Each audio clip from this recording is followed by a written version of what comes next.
자, 우리 34장 넘어갑니다. 우리 지난주에 이제 야곱이 형님하고 이제 헤어졌습니다. 여전히 야곱은 그러나 아직 세상 때를 다 벗은 것은 아니다 말씀드렸죠. 우리가 성령 충만함을 받고 하나님을 만났다고 해서 그 사람이 변화된 게 아니라 개과천선된 게 아니다. 전두환 아들이 이번에 뭐 신학교를 간다고 그래서 나라가 아주 시끄럽죠. 그래서 참 두 종류의 사람이 대단하다. 전두환 대통령 전 대통령의 아들이 참 회개하고 뭐 이런 사람이 있는가 하면, 또 어떤 사람은 그 사죄부터 하는 게 우선 아니냐. 있는 재산 빨리 숨긴 거 다 내놔라. 저 미국에 가면은 뭐 포도 농장을 가지고 있대요. 뭐 몇 그게 미국의 전두환이가 그거 다 아는 건데 다 내놔라. 그리고 신학을 해야지. 복잡해. 나도 모르겠어요. 뭐가 정답인지. 본인이 한다는데 뭐 내가 뭐 말릴 일도 없고 뭐 박수 칠 일도 없고 잘은 모르겠지만 모르겠어요. 뭐가 옳은지 그거는 잘 제가 알 수는 없지만 분명한 건 뭐 예수님 만났다고 해서 사람이 한순간에 개과천선되는 건 아니다. 그 후에 뭘 해야 돼요? 거듭난 거니까 그 다음부터는 다시 훈련되어져서 영화와 성화의 관계, 성화돼서 영화로운 모습에까지 변화되어져 가는 것, 우리의 그게 인생이다. 새벽기도 때마다 나오는 이제 또 요즘 계속하는 재림에 대한 신앙도 바로 그런 것이다. 하나님 나라도 그런 차원이다. 말씀을 드렸었습니다. 다시 보기가 있으니까 다시 돌려보시면 될 것 같고요. 오늘은 그런 것들을 이제 생략하고 바로 본론으로 넘어가도록 그렇게 하겠습니다. 자, 34절. 그러니까 하나님이 결국은 그에게 하시는 건 뭐예요? 매를 대는 수밖에 없어요. 안 되면 맞아야지 뭐 어떻게 해. 그렇죠? 매를 어떻게 드시는가? 사랑하는 자에게 매를 드신다 말씀드렸죠. 34장 1절부터 우리가 9절까지 먼저 읽겠습니다. 같이 읽을게요. 시작. 레아가 야곱에게 낳은 딸 디나가 그 땅에 딸을 보러 나갔더니 히위 족속 중 하몰의 아들 그 땅의 추장 세겜이 그를 보고 끌어들여 강간하여 욕되게 하고 그 마음이 깊이 야곱의 딸 디나에게 연연하며 그 소녀를 사랑하여 그 마음의 말로 위로하고 그의 아버지 하몰에게 청하여 이르되 이 소녀를 내 아내로 얻게 하소서 하였더라. 야곱이 그 딸 디나를 그가 더럽혔다 함을 들었으나 자기 아들들이 들에서 목축함으로 그들이 돌아오기까지 잠잠하였고 세겜의 아버지 하몰은 야곱에게 말하러 왔으며 야곱의 아들들은 들에서 이를 듣고 돌아와서 그들이 모두가 근심하고 심히 노하였으니 이는 세겜의 야곱의 딸을 강간하여 이스라엘에게 부끄러운 일 곧 행하지 못할 일을 행하였음이더라. 하몰이 그들에게 이르되 내 아들 세겜이 마음으로 너희 딸을 연연하여 하니 원하건대 그를 세겜에게 주어 아내로 삼게 하라. 너희가 우리와 통혼하여 너희 딸을 우리에게 주며 우리 딸을 너희에게 데려가고. 자, 그랬습니다. 자, 기도하고 말씀 봅니다. 하나님, 이 시간 말씀 들을 때에 주께서 친히 가르쳐 주시고 주의 음성으로 응답해 주옵소서. 예수님의 이름을 기도합니다. 아멘. 자, 딸이 이제 그 동네 여자들은 어떻게 사는가 궁금해서 나갔다가 히위 족속 하몰의 아들 그랬어요. 히위 족속 하몰의 아들. 히위 족속. 여기 가나안에 7족속이 살아요. 가나안이라는 땅에는 여기서부터 너무 길게 잡았네. 여기서부터 여기가 단이고 여기가 브엘세바인데 여기서부터 여기까지가 가나안 땅입니다. 이제 야복강을 건너서 가나안에 들어왔는데 여기에는 7족속이 살았다고. 7족속, 7족속들이 나라가 아직 형성되기 전이에요. 아직 그냥 뭐라 그럴까요? 그 철기 시대, 뭐 이런 시대죠. 그러니까 아직 나라라고 하는 것이 그렇게 크게 이렇게 정착되기 전에. 그래서 헷 족속, 헷, 여부스 족속, 기르가스 족속, 히위 족속, 브리스 족속, 아말렉 족속, 그 다음에 가나안 족속. 하나, 둘, 셋, 넷, 다 7 맞네. 그렇죠? 7족속이 여기에 그냥 나누어져서 뭐 하고 있더라? 살고 있었다. 그런데 그 당시에 해봐야 뭐 얘들이 뭐 몇만 명 됐겠죠. 뭐 한 족속당 나라라고 치기는 그렇고, 말 그대로 족속이니까 뭐가 있는 거예요? 족장이 있는 거예요. 그냥 아브라함도 족장이잖아요. 족속이니까 족장이 있었어요. 근데 거기에 여기 보니까 히위 족속에 이 초반에 살고 있던, 요 앞부분에 살고 있던 히위 족속의 하몰이라고 하는 사람이 이제 족장이었겠죠. 하몰이라고 하는 족장이 있는데 그 아들 세겜이라는 애가 추장이었어. 추장. 그러니까 그냥 이렇게만 봐도 이 세겜이 나이가 그래도 좀 있지요. 추장까지 될 정도는 그냥 상상이에요. 뭐 10살에 추장 될 수도 있지. 뭐 어떻게 알겠습니까만은, 그래도 뭐 추장이라고 하면은 뭐 한 3, 40대는 되지 않았겠어요. 그렇죠? 그래서 뭐 하몰의 아들인데 추장이야. 근데 이 세겜이 이 히위 족속에게 세겜 족속, 히위 족속 중에 하몰이라고 하는 동네, 하몰이라고 하는 사람이 살고 있는 마을, 그러니까 뭐 우리식으로 바라보는 뭐 밀양 박씨가 살고 있는 그런 동네 구경 갔다가 추장이 못 보던 뉴페이스다. 쟤 누구냐? 저쪽에서 내려왔던, 여기에서 이렇게 내려온 뭐 야곱의 뭐 딸 뭐 디나입니다. 어쩌 뭐 그렇게 했든지 뭐 어떻게 데리고 와봐. 데리고 와서 뭐를 해버렸어요? 강간을 하고 집에를 안 보내. 그냥 잡고 있는 거야. 세겜이 이제 첫째 부인인지 둘째 부인인지 모르겠지만 집에를 안 보내고, 아버지 나 이거 마누라로 이 사람을 얻어야겠습니다 라고 얘기를 해요. 근데 이제 세겜이 디나를 강간하고 나서 성경에는 두 종류가 나옵니다. 여자를 강간하고 나서 버리는 게 있어요. 이런 것은 이제 이런 케이스가 있고, 또 하나는 오늘 같은 케이스는 세겜이 디나를 강간했는데 더 사랑하게 되는 케이스가 있어요. 자, 그러면 여자를 강간한다. 그러면 이게 무슨 어떤 의미를 가지느냐? 오늘도 제가 극동방송에서 그 결혼에 대한 그런 거를 좀 얘기하고 나왔는데, 그 당시에 여자는, 결혼은요 참 재미있습니다. 좀 성경적인 건데, 이 히브리인들은 어떻게 결혼식을 했느냐면, 이제 신랑이 신부네 집에 가서 약혼식을 하고, 그 다음에 이제 살 집을 구하러 갑니다. 그리고 그게 이제 12살쯤 결혼을 해요. 그러면 이제 1년 정도가 됐든 2년이든 뭐 10년이든 어쨌든 약혼을 해놓고 집을 구할 때까지 이제 안 와요. 신부 집에. 그럼 신부는 누구를 기다리고 있어요? 신랑을 기다립니다. 그래서 이제 예수님을 기다리는 우리들의 신부의 비유를 예수님 말씀해 주시죠. 그 다음에 신랑이 신부를 데리러 그 집에 옵니다. 열처녀 비유. 그래서 이제 신랑을 맞이합니다. 그리고 나서 신랑이 하룻밤을 자고, 같이 그냥 자는 건 아니에요. 그냥 저녁에 와서 신부를 데리고, 약혼했던 신부를 데리고 어디로 와요? 자기 집으로 옵니다. 집으로 와서 그날 저녁에 이제 드디어 결혼식을 합니다. 저녁에 결혼식을 하는데, 신부는 그 결혼식 당일까지 신랑에게 얼굴을 보여주지 않아요. 이게 우리가 잘 아는 면사포라는 게, 면사포.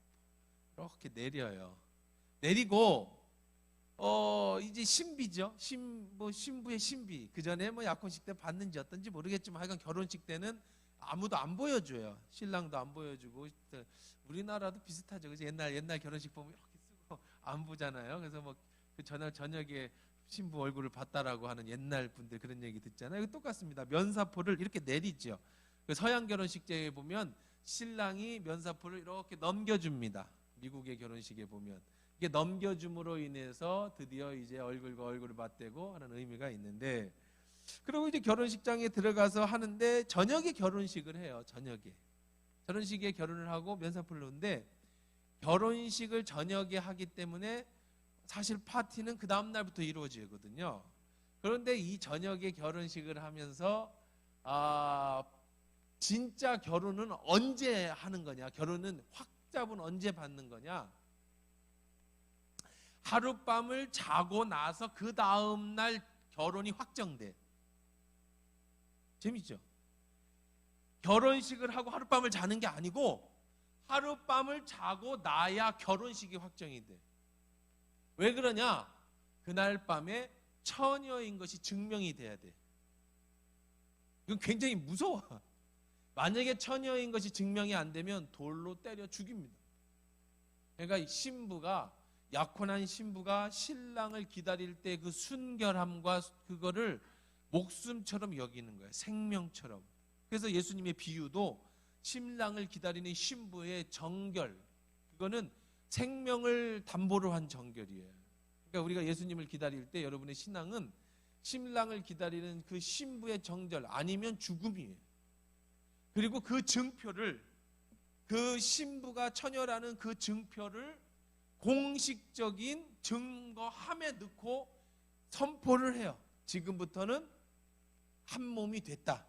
그러고 결혼식이 피로연이 시작되어지는. 왜냐? 성경에 보면 둘로 한 몸이 된다. 창세기에 둘이 한 몸이 됨으로써 비로소 신비로운 결혼 생활이 시작되어진다라는 걸 히브리인들은 그렇게 시작을 하는 거예요. 그리고 결혼식은 며칠 동안 피로연을 할 것 같아요? 다음 주 제가 미리 극동방송 다음 주 내용인데 퀴즈 문제예요. 결혼식은 며칠 동안 할까? 피로연을. 1번 하루, 2번 이틀, 3번 사흘, 4번 7일. 그렇겠지. 1, 2, 3마다 갑자기 7하니까 7 같지 않아? 그죠? 근데 7일을 해. 7일. 결혼식 피로연을 7일 동안 해. 근데 재밌는 건 신랑 신부는 결혼식 피로연이고 어디고 신랑 신부가 처음 방을 묵었던 방에서 떠나면 안 돼. 그 피로연장에 왔다 갔다 더 딴 데는 안 돼. 왜냐하면 여기가 우리의 행복한 보금자리에. 자, 왜 7일을 할까요? 그것까지 맞추면 여러분은 진짜 실력이 대단한. 왜 7일을 할까? 숫자 7이 좋아서? 의미가 있는데. 전부 의미가 있어. 면사포도 의미가 있고, 그 다음에 이제 뭐 다 의미가 있어요. 자, 그리고 밤에 하는 이유도 있어요. 왜 밤에 하느냐면, 그리고 야외에서 합니다. 결혼식은 집에서 안 해요. 야외에서 이렇게 된 사각형 기둥에 천막을 치고 문을 다 열어놓습니다. 이렇게 사방을 천막을 치고 이 안에서 결혼식을 해요. 그때 다 의미가 있는 거예요. 전부 의미가 있어요. 밤에 합니다. 왜 밤에 하냐면 아브라함에게 약속했죠. 하늘에 별과 같이 내 자녀를 주겠다라고 하는, 우리는 이스라엘의 선민이기 때문에 아브라함의 약속을 이어받은 선민이 하늘에 별이 떴을 때 결혼을 해요. 하늘의 별을 보면서. 그건 아브라함의 언약을 기억한다는 의미예요. 그리고 재밌는 건 또 반지를 서약을 하거든. 혼인 반지를 끼는데 혼인 반지에 절대 다이아를 박으면 안 돼. 혼인 반지에 어떤 보석도 박으면 안 돼. 그냥 금 링만 딱 꽂아줘야 돼. 왜 그럴까? 우리의 결혼에 어떤 흠집도 내면 안 돼. 다이아 박으려면 구멍 뚫어야 하잖아요. 그래서 이스라엘의 유대인들의 결혼식에서 반지를 꼭 껴주는데 그 반지는 반드시 아무것도 치장하지 않은 동그란 링 반지여야 돼. 그러니까 돈 없어서 장가 못 가고 다이아 달라고 하면 나는 돈이 없어서 다이아를 안 사주는 게 아니라 우리는 사이에 이런 것이 껴서는 안 돼. 그래서 나는 안 돼. 뭐 이렇게 얘기하면은 좀 나을 것 같아. 저도 그래서 아내한테 다이아 반지를 안 사주는 거예요. 우리 사이에 어떤 것도 껴서는 안 돼서. 그래서 금반지 하나면 딱 이쁘잖아. 자, 어쨌든 그런데 그러면 문제는 왜 7일 할까요? 야곱이 라헬을 데리러 가서 첫날 밤을 치르고 면사포를 벗겨서 아침에 보니까 누구야? 레아잖아요. 그렇게 해서 그런 거예요. 그리고 7일을 하니까 가나의 혼인잔치에 포도주가 떨어지지. 얼마나 오래 했으면 누가 올지 얼만큼 먹을지 모르잖아요. 그래서 혼인잔치가 떨어지는 거예요. 그것도 그리고 먼 데서 오고 손님들이 오니까. 그리고 항상 결혼식에는 7일간 잔치를 하니까 꼭 격에 맞는 예복을 입고 가야 돼. 없어도. 그래서 이제 예수님이 예복을 안 입고 온 왕이 이렇게 하고, 없으면 빌려서 그 예복을 빌려주면 입고 하고, 뭐 그런 것도 결혼 얘기하다 보면 한없이 많은데, 그런데 첫날 밤에 라헬이란 말이야. 그때 그 삼촌 라반이 뭐라고 얘기를 하느냐? 7일 후에 레아를 주겠다 그래요. 그래서 7일을 같이 그 방에서 떠나지 않아. 그 후에 다시 결혼식을 해. 그게 전통이 돼가지고 이스라엘 사람들은 7일간 그 방을 떠나지 않고 결혼을 하는 풍습이 생겨요. 지금도 히브리인들은, 그러니까 지금 이스라엘 사람들도 그러겠느냐, 뭐 조금 조사해봐야겠지만 히브리인들의 결혼, 성경시기에 나오던 결혼식은 그렇게 했다. 그러니까 지금 그 얘기를 했죠. 레아가 강간을 당했다라는 것은 저게 레아가 강간이 당한 게 아니라 누가 강간당했어? 예? 디나. 그러니까 제가 자꾸 나이가 드는 것도 아닌데 자꾸 막 이름이 헷갈리면 목사님 갑자기 레아가 왜 갑자기 그러지 말고 그러냐? 그래 그냥 그런가 보다 디나보다 해야지 또 자면서 왜 자꾸 레아가 강간당했을까? 그러면 안 돼요. 근데 내가 헷갈리지, 말도 헛나오고 이상해. 좀 치매가 일찍 올라는 건지 뭔지 모르겠는데 말을 하다 보면 막 헛도 나오고 뭐 내가 생각한 단어하고 다른 단어가 나오고 막 그래. 그러니까 나도 생각하면서 왜 이렇게 헛소리가 나오지? 뭐 그런 생각이 드는데 그런가 보다 해야지. 또 이제 전화해가지고 목사님 레아가 왜 강간을 당해요? 그러면 그럼 안 돼. 디나가 강간당했다라는 거는 어떤 예? 그의 인생은 끝난 거예요. 시집을 못 가. 이미 정절을 잃어버린 신부는, 처녀는 시집을 못 가. 그럼 누가 평생 데리고 있어야 돼? 아버지가 데리고 있어야 되는 거야. 자, 그래서 디나가 강간을 당하고 세겜이 그냥 데리고 있어. 그러니까 납치를 해버린 거예요. 그리고 이제 하몰이 가서 당신 딸을 달라고 이제 갑니다. 가니까 야곱이 그 얘기를 듣고 아이쿠야 이걸 어떻게 하냐. 우리는 이제 막 건너온 몇 명 안 되고 여기는 한 족속이 살고 있는 땅인데, 그래서 아무 말도 못하고 있을 때 형들이 양을 치러 나갔다가, 오빠들이 양을 치러 나갔다가 돌아옵니다. 돌아와서 그 얘기를 듣지요. 자, 이게 바로 뭐예요? 큰 인생에 뭐가 온 거야? 위기가 온 거예요. 계속해서 봅니다. 우리 10절부터 17절까지 같이 읽어봅시다. 시작. 너희가 우리와 함께 거주하되 땅이 너희 앞에 있으니 여기 머물러 매매하며 여기서 기업을 얻으라 하고, 세겜도 디나의 아버지와 그의 남자 형제들에게 이르되 나로 너희에게 은혜를 입게 하라. 너희가 내게 말하는 것은 내가 다 주리니 이 소녀만 내게 주어 아내가 되게 하라. 아무리 큰 혼수와 예물을 청할지라도 너희가 내게 말한 대로 주리라. 야곱의 아들들이 세겜과 그의 아버지 하몰에게 속여 대답하였으니 이는 세겜이 그 누이 디나를 더럽혔습니다. 야곱의 아들들이 그들에게 말하되 우리는 그리하지 못하겠노라. 할례 받지 아니한 사람들에게 우리 누이를 줄 수 없노니 이는 우리의 수치가 됨이니라. 그런즉 이같이 하면 너희에게 허락하리라. 만일 너희 중 남자가 다 할례를 받고 우리같이 되면 우리 딸을 너희에게 주며 너희 딸을 우리에게 데려오며 너희가 함께 거주하여 한 민족이 되려니와, 너희가 만일 우리의 말을 듣지 아니하고 할례를 받지 아니하면 우리는 곧 우리 딸을 데리고 가리라. 자, 이제 딜을 합니다. 하몰이 말합니다. 세겜도 얘기합니다. 너 딸만 주면, 디나만 우리한테 주면 원하는 모든 것을 다 주겠다. 여기서 장사할 수 있게 해주고 여기서 땅도 주고 우리의 딸도 너희들한테 주고 너희들도 우리 딸 데려가서 우리가 함께 한 민족을 이루면서 살자.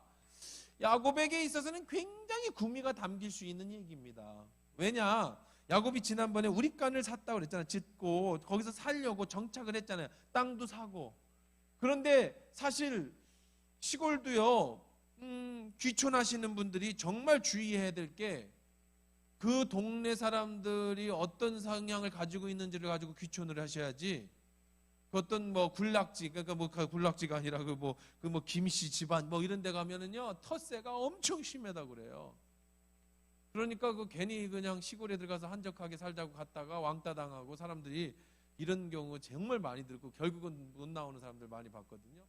그러니까 어느 지역에 가서 정착한다라는 건 지금도 어려운 건데, 그 당시에 이 떠돌이들이 이제 막 넘어와가지고 이 가나안 땅에서 어디 자기 땅을 차지한다는 걸, 아버지 집에는 못 가요. 그렇죠? 형 때문에 무서워서. 그 동네는 못 가니까 어디엔가를 장착하고 싶었는데 딜이 들어왔단 말이에요. 엄청 좋은 딜이 들어왔어요. 딸 하나만 주면 그 사위 맺어지. 어차피 디나는 강간당했기 때문에 뭐 어쩔 수 없는 거 아니야. 그 당시에 지금 같으면 말도 안 되지만 그때는 뭐 어쩔 수 없는 상황이니까 한쪽 눈만 지그시 감으면 되는 거였는데 안 돼요. 그러면 되는 건데 안 돼요. 왜 그러죠? 그러면 되는데 안 되는 이유가 뭐예요? 그러면 되는데 안 돼요. 왜 그래요? 딸 많아요. 디나만 있는 게 아니에요. 딸도 많고 줄줄이 자식 부인이 4명인데 그 중에 딸 하나 뭐 저 집 주고 뭐 좀 본의 아니게 그렇게 했으니까 그렇다고 해도 엄청난 걸로 다 물어주겠대요. 뭐 다 주겠대. 그런데 안 돼요. 왜 안 되죠? 야곱이 왜 형하고 그렇게 해서 속이고 왜 떠났어요? 이스라엘은요, 아브라함 때부터 아브라함, 이삭, 야곱, 요셉, 자, 물론 뭐 유다겠죠. 유다로 다 이어지겠지만 이 족장들이 쭉쭉쭉쭉쭉 이 족보에 나오는 이 족장들은요, 전부 뭐예요? 아브라함의 자손들이란 말이에요. 지금 이 가나안 족속, 히위 족속하고 결혼을 해서 피가 섞이는 건 이들이 할 수 없는 일이라고요. 그러니까 안 되는 거예요. 그들은 알고 있었죠. 왜 그렇게 야곱이 목숨을 걸고 장자권을 뺏었어요? 결국은 이 대에서 누가 오시는 거예요? 우선은 다윗이 오고 그 다음에 다윗의 자손 누가 와요? 예수 그리스도가 오는 피의 언약이에요. 그러니까 선택된 민족이란 말이에요. 섞일 수 없어요. 그래서 그걸 아브라함 때, 이삭 때, 야곱 때 물론 자기 자식들한테 그렇게 강조를 했겠죠. 디나를 팔아서 이 집하고 같이 할 수는 없다. 근데 이제 할 수 없는 건 아는데 어떻게 거절하느냐가 굉장히 중요한 문제예요. 근데 이제 여기 보면 르시레 유까지, 유다까지, 루벤, 시몬, 레위, 유다, 이게 누구 아들들이에요? 네? 누구 아들이에요? 라헬의 아들이에요? 레아 아들이에요? 레아 아들이란 말이에요. 여기에 마지막에 누구? 딸 디나까지. 오빠들이 열받았어요. 이 예쁜 우리 막내 동생을 그렇게 했으니까 그러면 정말 어떻게 다른 방법을 취해야 되는데 안 되는 이유. 왜? 하나님의 뭐니까 우리는 선택된 민족, 선민이란 말, 선택된 민족. 그게 표가 뭐였어요? 할례였어요. 우리는 그 선택된 민족이라는 것이 할례예요. 이 할례는 그냥 어떤 뭐 표가 아니라 혈통이라고 하는 증거란 말이에요. 이 비유가 딱 맞는지는 모르겠지만 A++ 한우 딱 찍었을 때에 소에게 A++ 도장을 딱 찍었을 때는 도장의 의미가 아니라 이 소 자체가 A2+여야지 도장의 의미가 있는 거지. 뭐 B등급, C등급 소에다가 A2+를 찍었다고 이게 2+가 되는 게 아니잖아요. 그건 사기죠. 할례를 행한다고 히위 족속이 선민이 되는 게 아니죠. 그런데 이들은 하나님의 선택된 이 거룩함을 가지고 뭐를 해요? 이용을 합니다. 어떻게 이용해요? 야, 이걸 잘 설명해 줍니다. 우리는 하나님의 선택된 민족이다. 우리 아버지가 뭐 이렇게 됐다. 근데 어떻게 니들이랑 결혼하냐? 돈이 문제가 아니다. 우리 정통성 문제다. 그럼 어떻게 할래? 니들 할례 받아라. 그러니까 들어보니까 그럴싸하거든요. 자, 18절부터 우리 계속 어떻게 되는가, 그 다음에 이제 어떻게 되는가 한번 가봅시다. 자, 근데 요거 하기 전에 이 형들이 뭐 르우벤은 나중에 이제 르우벤은 여기 안 꼈어요. 큰 형은. 근데 얘는 또 나중에 보면 알겠지만 서모 있지, 가짜 그 빌하 있잖아요. 빌하하고 눈이 맞춰. 아, 이게 복잡한 집안이야, 이 집이. 그냥 둘이 눈이 맞아. 그게 걸려. 그래가지고 장자권이 박탈당하고 시므온과 레위가 이제 어쨌든 시므온과 레위가 이제 속입니다. 자, 그 13절 한번 읽어봅시다. 13절 같이 한번 읽어볼게요. 자, 시작. 야곱의 아들들이 세겜과 그의 아버지 하몰에게 속여 대답하니 이는 세겜이 그 누이 디나를 더럽혔습니다. 그랬어요. 자, 그런데 하몰을 어떻게 했다?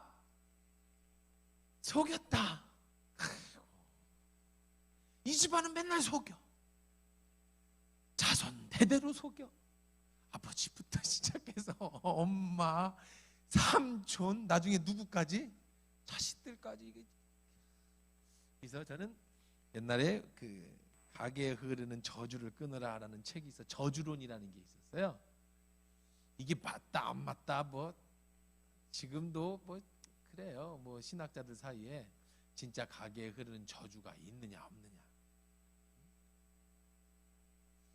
여러분은 어떻게 생각해요? 이 가게에 흐르는 저주가 있을 것 같아요? 없을 것 같아요? 구멍가게 말고 우리 가게 이런 족보에 흐르는 저주가 있을 것 같아요? 없을 것 같아요? 이런 거 보면 있는 것 같지 않아요? 그죠? 아버지가 속이고 엄마가 속이니까 그 자식들이 또 속이고 나중에 어떻게 속여요? 나중에 요셉 같은 경우는 이제 형들이 어떻게 해요? 아버지 속이잖아요. 요셉 죽여놓고 죽이진 않았고 이제 그 궁덩이에 넣어놓고 근데 아버지한테 가서 옷 찢어가지고 막 짐승 양피 발라갖고 당신 아들 죽었습니다. 그리고 요셉 팔아먹잖아요. 누굴 속여요? 자기 아버지 속였잖아요. 누가 속였죠? 이삭이 또 자기 아버지 속였잖아. 그러니까 그 아들이 또 똑같이 당해. 인생 참 자기가 아버지 속이고 아브람 때도 그랬죠. 자기 부인 팔아먹으니까 나중에 또 이삭이 야곱이 속였죠. 이삭이 또 자기 부인 또 팔아먹잖아요. 누이라고 속이고 맨날 속여. 아브라함도 자기 마누라 속이고 팔아먹고 이삭도 자기 마누라 팔아먹고 야곱은 또 이삭을 속여먹고 형들은 또 야곱을 속여먹고 속여 뭐 맨날 그렇게 속여. 이런 거 보면 가게에 어떤 저주가 있는 것 같아. 그죠? 바람 피는 집안 애들 보면 맨날 바람 피워. 아버지가 바람 피면 자식들 다 바람에 아버지 도박 피면 그딴. 근데 또 술 먹는 집안에 보면 아버지가 술 때문에 다 하면 자식들도 전부 술겠고. 또 그런 건 또 아니야. 그렇죠? 꼭 그런 건 또 아니야. 정답은 없는 것 같아. 왜냐하면 아버지가 술 먹으면 자식 중에 아예 술 입도 안 되는 애들이 있어요. 아버지가 바람 피는 것 때문에 너무 괴롭힘을 당한 자식이 평생 자기 부인 외에는 딴 데 눈을 안 돌리는 자식도 있어요. 아버지 때문에 하도 고생을 했다고. 자 개인적인 것 같기도 해요. 어떻게 보면. 근데 성경은 뭐라고 얘기하고 있어요? 보라, 이전 것은 지나갔으니 새 것이 되었다다. 우리는 거듭나. 예수 안에 거듭나면 과거의 것은 다. 성경에 보면 아버지가 신포도를 먹었다고 아들의 이가 시겠느냐 이런 말씀이 있거든요. 아버지는 아버지가 포도를 먹어서 신 거고 자식은 별개야. 이런 얘기도 성경에 또 있어요. 그러니까 다 있어. 다 이런 얘기도 다 있는데 제 개인적인 생각은 교육적인 차원에서는 그럴 수 있다고 생각해. 교육. 유전적인 게 아니라 아버지한테 그런 걸 배워갖고 은연중에 술만 먹으면 막 책상 상 들여엎고 막 엄마를 때리는 모습을 본 자식이 나는 절대 저러지 말아야지 했는데 은연중에 뭘 배웠느냐? 그 아버지의 카리스마를 배운 거야. 그러니까 다 조용하더라는 거야. 자기도 기죽었고. 그러니까 자기가 어른이 돼서 화가 나니까 나도 술 먹고 해주니까 내 자식들도 다 기죽고 다 그걸 배워버린 거예요. 나쁜 걸 배운 거죠. 그러니까 좀 잘못 배운 거죠. 나쁜 걸 닮아버린 거죠. 이런 교육적인 문제 때문에 가게에 흐르는 저주는 있을 거라고 생각을 해요. 유전적인 암이나 그런 것은 있을 수 있겠지. 그건 이제 다른 차원이니까. 그러나 이 모든 것을 끊을 수 있는 것은 성령이에요. 성령.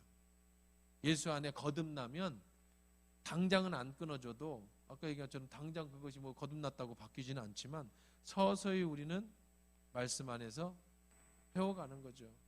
저렇게 했으니까 나는 저렇게 하지 말아야지 하고 정말로 성령의 도움을 받아서 안 할 수도 있고 아니면은 그렇게 하지 말아야 하면서 그렇게 따라갈 수도 있는 건데 어쨌든 아들들이 아버지를 속였어요. 결국은 신앙 이 할례 건들지 말아야 될 것까지 건드렸어요. 하나님을 이용해서 속였단 말이에요. 하나님의 선민을 이용해서 속였어요. 우리 그리스도인들도 조심해야 돼요.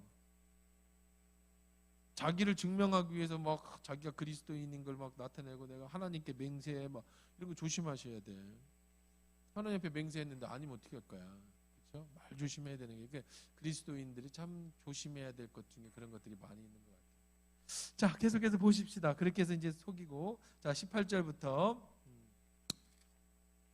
26절까지 우리 같이 읽겠습니다. 시작. 그들이 이 말을 하고 이 말을 하몰과 그의 아들 세겜이 좋게 여김으로 이 소년이 그 일을 행하기를 지체하지 아니하였으니 그가 야곱 딸을 사랑함이며 그는 그의 아버지 집에서 가장 존귀하였더라.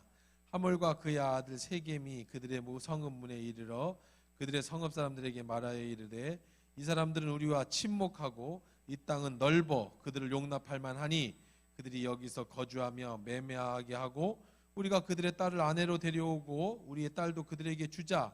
그러나 우리 중에 모든 남자가 그들이 할례를 받음과 같이 할례를 받아야 그 사람들이 우리와 함께 거주하여 한 민족이 되기를 허락할 것이라. 그러면 그들의 가축과 재산과 그들의 모든 짐승이 우리의 소유가 되지 않겠느냐. 다만 그들이 말한 대로 하자. 그러면 그들이 우리에게 함께 거주하리라. 성문에서 출입하는 모든 자가 하물과 그의 아들 세겜의 말을 듣고 성문으로 출입하는 그 모든 남자가 할례를 받으니라. 제3일에 아직 그들이 아파할 때 야곱의 두 아들 디나의 오라버지 시므온과 레위가 각기 칼을 가지고 가서 몰래 그 성읍을 기습하여 그 모든 남자를 죽이고 칼로 하멜과 그의 아들 세겜을 죽이고 디나를 세겜의 집에서 데려. 그렇죠? 자기 동생 찾기 대모험 뭐 이렇게 해야 되는 거예요. 납치된 자기 동생 찾아오기. 뭐 충분히 뭐 그럴 수 있어요. 세상적으로 볼 때 그렇죠? 동생 데리고 오려다 보니까 어떤 계략을 짠 것일 수 있잖아요. 좋게 보면 그래요. 근데 나쁘게 보면 하나님의 이름으로 그들을 속인 거예요. 오늘 사실 십자군 전쟁 얘기하려고 했었는데 시간 다 돼서 그 얘기를 못 하겠네. 다음에 또 기회 되면 하도록 하고. 자, 십자군 전쟁이라는 것도 뭐 마찬가지잖아요. 그리스도의 이름으로 십자군 전쟁 시간이 10분이 있으니까 할만 해볼까? 십자군 전쟁이 뭐냐면요 11세기에서 13세기 일어난 건데 11세기 한 1000년경에 기원 그 예수님 오신 한 900년에서 1000년경 사이에 있었던 일입니다. 뭐냐면 이슬람 우리 지난번에 수협했다 이스마엘이 나중에 쫓겨나서 하나님의 축복을 받아가지고 나중에 뭐가 됐다고 그랬어요? 이슬람 민족이 됐다고 그랬잖아요. 자, 그래서 이제 팔레스타인 지역에 살고 있었고요. 이 세계의 역사, 기독교 역사를 보면 어떤 일이 생기냐면 예수님이 십자가에 달려 돌아가시고 그들이 이스라엘 백성들이 그 모든 죄를 나와 제 자손에게 돌려주십시오라고 얘기를 합니다. 그래서 디도 장군이 와가지고 예루살렘 성 오늘 새벽 예배 때 돌 위에 성전 위에 돌 하나도 남지 않겠다. 예수님이 예루살렘의 이스라엘 성전이 무너질 것을 예언하셨잖아요. 자, 그렇게 해서 성전이 무너지고 이스라엘 백성은 전부 다 죽습니다. 그리고 다 도망가서 나라가 없어져요. 한 1900년대 우리나라 해방될 때까지 나라가 없었어요. 나라가 없어집니다. 그리고 이제 로마의 박해가 시작되죠. 흩어졌던 유대인들을 향한 로마의 박해가 시작되죠. 로마의 박해가 시작되어지면서 우리가 잘 아는 로마의 7대 박해, 네로 황제가 불을 지르고 로마 시내 불을 지르고 이거를 기독교인이 했다고 그래서 기독교인들 다 죽입니다. 막 만나는 대로 다 죽여. 그래서 순교의 피해 역사가 막 이루어지는데 그게 한 200년도 가까이 이렇게 전쟁이 계속돼서 그 박해를 당하는 기독교인들이 근데 신기하게 박해를 당하면 당할수록 자꾸 기독교가 번져나가는 거예요. 그러다가 이제 무슨 일이 생겼느냐면 콘스탄티누스라고 하는 그 황제가, 로마의 황제가 이제 전쟁을 나가게 되는데 꿈에 십자가를 가집니다. 십자가를 보게 돼요. 그런데 그 자기 어머니가, 부인이 그 은밀하게 기독교인이었어요. 그래서 이게, 근데 그 콘스탄티노플은 이 십자가가 뭔지조차 모르는 사람이에요. 기독교에 대해서 잘 몰라요, 황제인데. 근데 꿈에 십자가를 본 거야. 그래서 방패에다가 십자가를 그리고 전쟁에 나갑니다. 그 전쟁에 이겨요. 이게 기가 막힌 거잖아요. 꿈에 십자가를 보고. 그러고 나서 그 기적적으로 종교의 자유를 선포해 버려요. 그러다가 이제 그 종교 자유를 치르다가 후에 데오디오티누스라고 하는 황제가 기독교를 국교로 정해 버려요. 로마의 국교로. 그 당시 로마가 다 지배하던 시절이었다 그랬잖아요. 그래서 급작하게 기독교가 그 당시 전 세계로 퍼진 거야. 이미 예수님 시대 이전에 로마가 가는 나라는 헬라어를 공동어로다가 다 정해버렸어요. 언어를 통일시켜버렸어요. 영어로 통일시켜버리듯이 로마는 자기네 언어가 아닌 헬라, 그리스어를, 그리스도 이제 로마가 이렇게 장화 모양으로 있으면 이게 섬 그리스라는 동네에서 그리스 신화 나오는 이 그리스를 지배하고, 그리스에 가서 얘들이 야만족들이에요. 못 배운 족들이야. 이 게르만 민족들이, 이 로마의 그 민족들이요, 원래 그 해적들이에요. 해적들 못 배웠어요. 머리에 든 게 없는 민족인데 그리스를 갔더니, 그리스를 침략해 가지고 갔더니 소크라테스, 아리스토텔레스, 탈버 그런 애들부터 시작해 가지고 뭔 신화가 막 하고 이미 그 민주주의가 막 발전해 있는 거예요. 너무 놀랬어요. 그런데 이 로마 애들이 힘은 좋아가지고 이 유럽, 아프리카까지 다, 이 근동, 사우디아라비아 다 장악을 했는데, 모든 길은 로마로 통하게 다 해놨는데 이게 머리가 안 돼. 이 통치 이념이 없어. 원래 야만족들이라, 게르만족들이라 힘만 세지. 그래서 뭐를 가지고 오냐면 이 그리스의 언어, 정신, 신화 모든 걸 다 자기 걸로 만들어 가지고 이걸로 통일을 해버려 그냥. 그래서 헬라어, 헬레니즘이라고 하면 여러분들이 잘 아는 그리스도 철학이에요. 철학. 아리스토텔레스, 소크라테스 철학. 이런 헬레니즘의 철학, 헬라인들이 가지고 있던 신화, 바카스, 제우스, 신화들 있잖아요. 그 신화, 우상들 전부를 통일을 시켜서 가는 나라마다 그걸 다 해놨으니 뭐가 통일됐어요? 언어, 문화가 다 통일된 거예요. 언어와 문화가. 그리고 나서 국교로다가 기독교를 정하니까 이 전 세계의 기독교가 하나 되는 거는 그건 뭐 이도 아니잖아요. 그냥 불가같이 일어나 버렸어요. 근데 문제가 뭐예요? 문제가 기독교가 부흥하면 좋아요. 나라에서 성직자들한테 월급을 줬어요. 세금으로 성전을 지어줬어요. 성당이죠. 옛날은 구교니까. 그러니 뭐가 생기겠어요? 왜 예루살렘 성전이 오늘 무너졌습니까? 새벽 기도 때. 내 집은 만민이 기도하는 집이어야 하는데 장사치들이 장사를 하고, 그러니까 그 성전이 무너진 거 아닙니까? 마찬가지로 국교가 돼서 좋은데 박해를 받다가 타락하기 시작하는 거야. 성직 매매, 돈 받고 성직을 매매하고, 나중에는 이제 소피아 사원인가 그 큰 성을 짓다가, 그 성당을 짓다가, 성소피아 사원이죠. 그 터키에 지금도 그 성소피아 사원 같은 경우 어마어마하잖아요. 거기가 지금 이제 회교도 해당으로 바뀌었습니다만, 저도 한번 갔다 왔는데 이건 뭐 상상을 불허할 정도로.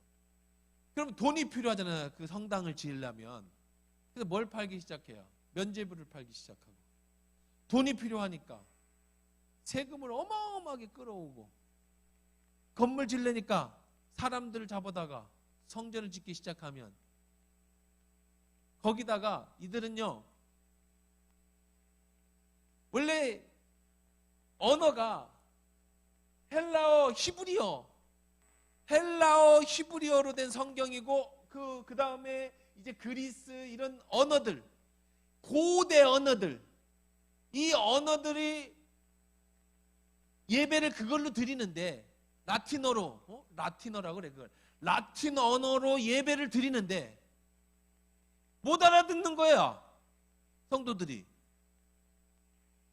그러니까 설교를 못해, 사제들이. 그럼 뭐가 발전되겠어요? 예식이 발전되겠지, 말을 못하니까. 그러니까 막 자꾸 뭘 갖다가 만들어. 성찬식도 막 여러 가지로 만들고, 글을 모르니까 그림으로 막 하다 보니까 사람들이 예배당에 나와서 은혜를 받아야 되는데 은혜를 못 받아. 왜? 못 알아들어. 미사를 자체를 못 알아들어요. 근데 나가야 돼. 왜? 국교야. 그리고 자꾸 세금 내야 되고 성전 지어야 되니까 반감이 막 이들이 일어나던 차에 주 570년에 그러니까 570년 그때가 이제 막 그렇게 하던 시절에 570년에 무함마드, 이 아라비아 그 당시에 이제 사우디아라비아에 있는 아라비아 상인들 있잖아요. 아라비아 상인의 아들이었던 무하마드라는 사람이 아버지를 따라다니면서, 얘는 이 성전하고 아무 상관이 없어. 기독교하고도 아무 상관이 없고 유대인들하고도 아무 상관이 없고 성경하고도 아무 상관이 없는 저 아라비아 상인이에요. 아라비아 상인, 이름도 무하마드야. 무하마드가 아버지 따라서 물건을 팔러 다니다가 성경을 발견을 해요. 성경을. 그리고 복음을 들어요. 그래서 예수님에 대해서 듣고 성경에 대해서 들어. 이 사람이 원래 이제 저기는 뭐 이스마엘 사람은 맞는데, 그러던 중인데 어느 날 가다가 가브리엘 천사가 이스마엘을 찾아옵니다. 천사가 찾아와. 그리고 이제 하늘의 계시를 가르쳐줘요. 이게 이제 여러분들이 잘 아는 코란이에요. 코란. 그래서 다시 원래 신앙으로 돌아가야 된다. 원래 신앙이 뭐냐? 이렇게 타락한 신앙이 아니라 원래 하나님이 가르쳐준 신앙으로 돌아가자. 어느 때로? 아브라함 때로. 그게 코란. 아브라함의 아들 누구? 우리의 조상 이삭이 아니라 누구?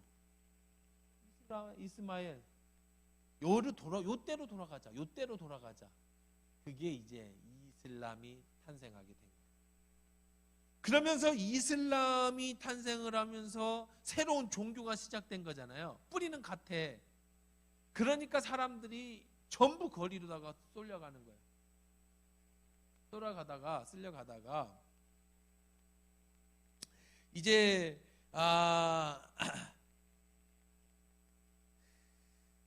이제 그렇게 하는데 예루살렘이, 우리가 잘 아는 이 예루살렘 있잖아요. 예루살렘에는 뭐가 있어요? 솔로몬의 성전이 있잖아요. 성전. 거기가 이제 헤롯 성전을 지었어요. 헤롯이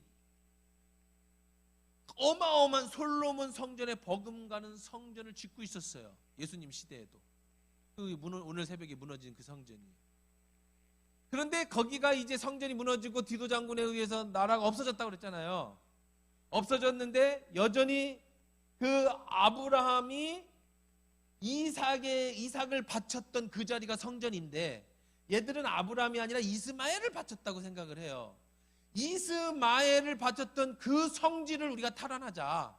그래가지고 이슬람 사람들이 어디로 갔냐면 예루살렘에 진격을 해서 예루살렘의 솔로몬의 성전에 있던 자리에다가 이슬람 사원을 지어버려요. 그러면 기독교 입장에서는 엄청난, 이거는 뭐가 돼요? 자존심 상하는 거 아니에요. 그래서 그 당시에는 유럽은 전부 기독교 국가였으니까 때마침 이 얘기 하려다가 이제 이렇게 십자군 전쟁까지 나오게 된 건데, 이때 이제 봉건 영주들이라고 하면은 이제 그 당시에 그 지금도 영국에 가시면 성이 있죠, 성. 봉건 시대에 영주들이 성을, 그러니까 족장들이, 큰 족장들이 이제 성을, 그 소문을 듣고 저 이슬람 저놈들 안 되겠다, 다시 예루살렘을 탈환하자.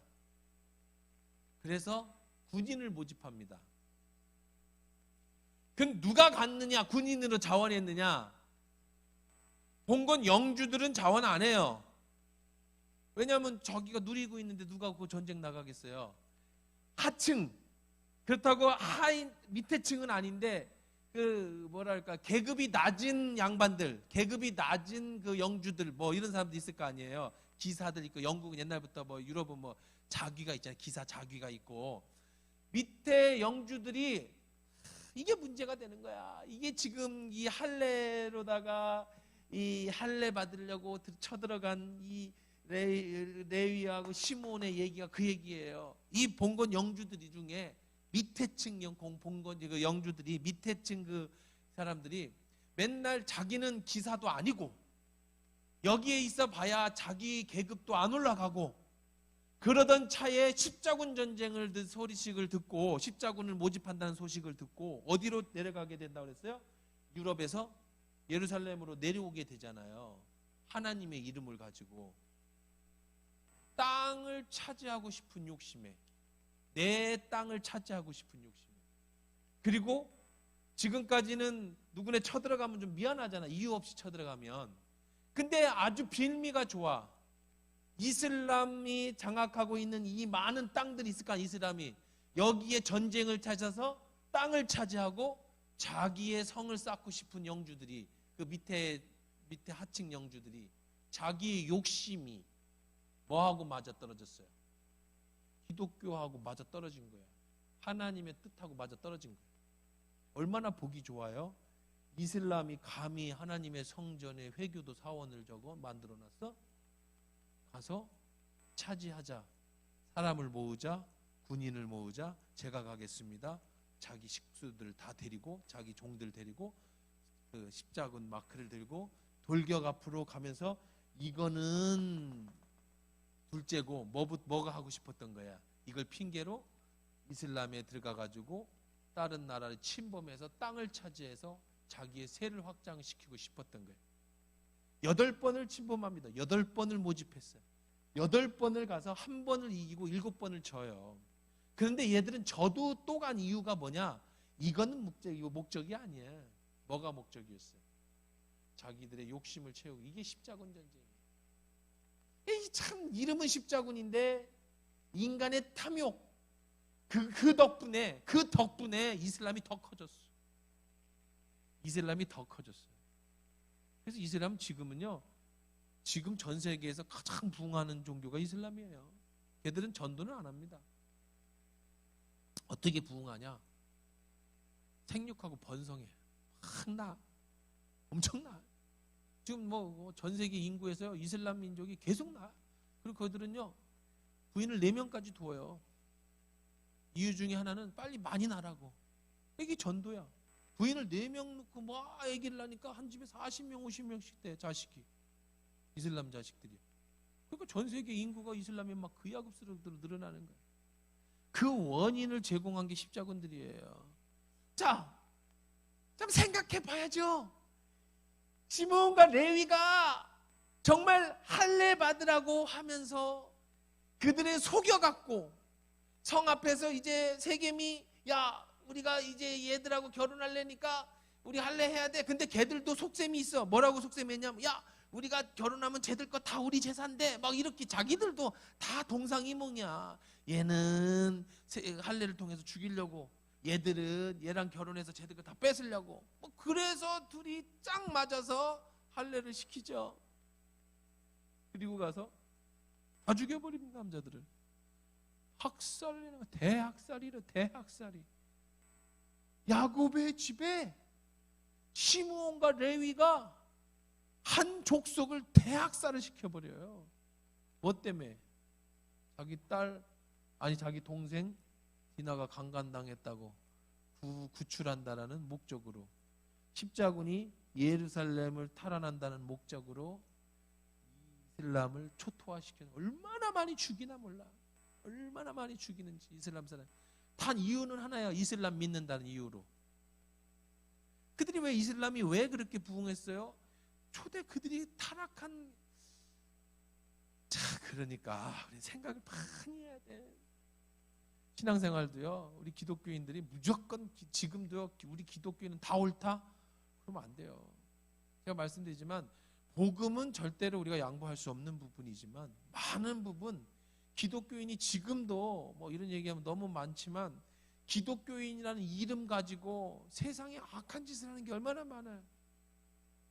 세상에 빛과 소금은 관두고 그냥 지난번에도 그런 제가 새벽인가 뭐 수요일인가 언제 얘기했지만 검사 앞에 가서 내가 장로요 내가 목사요라면 다 거짓말쟁이라는 거야. 압니다. 아무도 안 믿는데 지금에 하나님의 이름 가지고 망령되이 일컫는 거예요. 그게 죄예요. 하나님의 이름을 망령되이 일컫는 거예요. 아니 그래 학살하는 목적이 할례예요? 이들을 다 죽이는 이유가 십자군입니까? 오늘도 기독교라는 이름 하나님의 이름을 가지고 세상에 나가서 근데 정말 재미있는 거는요. 하나님은 정의를 사랑하시는 분이고요. 세상 사람들이요 예수를 안 믿어도 그가 눈물로 기도하잖아요. 그가 정말로 억울해서 울잖아요. 그러면 하나님은 그의 기도를 들어주시는 게 이사야라든지 구약성경에 얼마나 많이 나오는지 몰라요. 너희들이 기도가 응답되지 않는 이유가 뭡니까? 하나님 앞에 기도하니까 이사야에서 뭐라고 그러냐면 네 손에 피가 가득해서 그렇다는 거예요. 다윗이 왜 성전을 못 졌어요? 안 믿는 사람이라도 많이 죽였을 때 하나님은요 어떻게 네가 사람을 죽이고 내 거룩한 성전을 짓느냐. 아무리 거룩한 전쟁이라도. 그러니까 우리가 생각을 진짜 많이 해야 돼. 아무 생각 없이 맹목적인 신앙, 맹목적인 그리스도인. 우리가 다 알지만 순종하는 것과 몰라서 그냥 따라가는 것하고는 천지 차이인 거예요. 그러니까 맹인을 인도한다고 예수님이 바리새인들을 향해서 회칠한 무덤이라고 하고 그러고서 독사의 새끼들이 다 이렇게 욕했던 거는 너희들이 스스로도 천국에 들어가지 못하고 천국에 들어오는 자들을 막아 더 많은 자들을 전도해서 그들을 다 지옥불로 데려가는구나. 오늘날도 기독교가 정말 많이 생각해 봐야 돼요. 우리 신앙 다시 한번 정말 많이 생각해 봐야 돼요. 정치인들 기독교인을 이용해서 정치하고 기독교를 이용해서 사업하고 기독교인을 이용해 가지고 자기 밥벌이하고 그리고 자기의 유익을 위해서 하나님을 써먹는 참 그거는 뭐 무조건 기독교인이라고 그래서 받아주는 거 해봐. 신랑 신부 애들 봐도 그래요. 예수 참 뭐 둘 다 예수 잘 믿어가지고 결혼시켰는데도 보면 못 사는 애들 많고요. 어떻게 보면 또 안 믿는 집 애하고 결혼했는데 나중에 얘가 예수 잘 믿어가지고 행복한 가정도 있고요. 그러니까 이거 모르는 거야. 정답은 없어요. 정답은 없는데 중요한 거는 뭐냐? 우리가 바르게 생각하고 말씀을 바르게 알고 정말 하나님 앞에서 무엇이 옳은지를 늘 기도하고 그리고 그 말씀에 순종해야지 맹목적으로 그냥 따라갔다가는 이런 말은 되잖아요. 하나님이 할례 받은 민족과 결혼해야 되니까 할례하자. 그래서 한다. 십자군 말은 되잖아요. 어디 감히 하나님의 성전에 이슬람 회교 우리도 승질나 돈 모으자면 여러분도 돈 냈을걸요 아마. 그 십자군 전쟁은 아마 난 냈을 것 같아. 어디 감히 하나님의 성전에 회교도 성전이 들어있어. 내가 십자군을 통해서 저걸 장악해야 돼. 이것이 하나님의 뜻이야. 돈 얼마나 모았겠어요. 그게 하나님 뜻이 아니었잖아요. 성전도 무너뜨리시는. 자, 그래서 십자군 전쟁하고 우리 한번 이 시몬과 레위가 희족 속에 있는 이 하몰의 세겜 족속을 무너뜨린 이것들 한번 비교해봤습니다. 너무 장황한 건데 어떻게 적용점을 찾을 수 있는지는 각자 여러분들이 삶 속에서 적용점을 찾아보시고 분명한 건 우리가 하나님 앞에서 바른 것을 찾아야지 맹목적인 것은 안 된다. 기억하시고요. 무조건 기독교인은 다 옳고 세상 사람들은 다 나쁘다. 무조건 예수 믿는 사람들은 다 맞고 세상 사람은 다 틀리다. 그러면 안 된다는 거예요. 복음의 문제에서만큼은 당연히 그러지만 그 외의 것은 많이 기도하시고 많이 한번 우리가 생각해 볼 필요가 있다.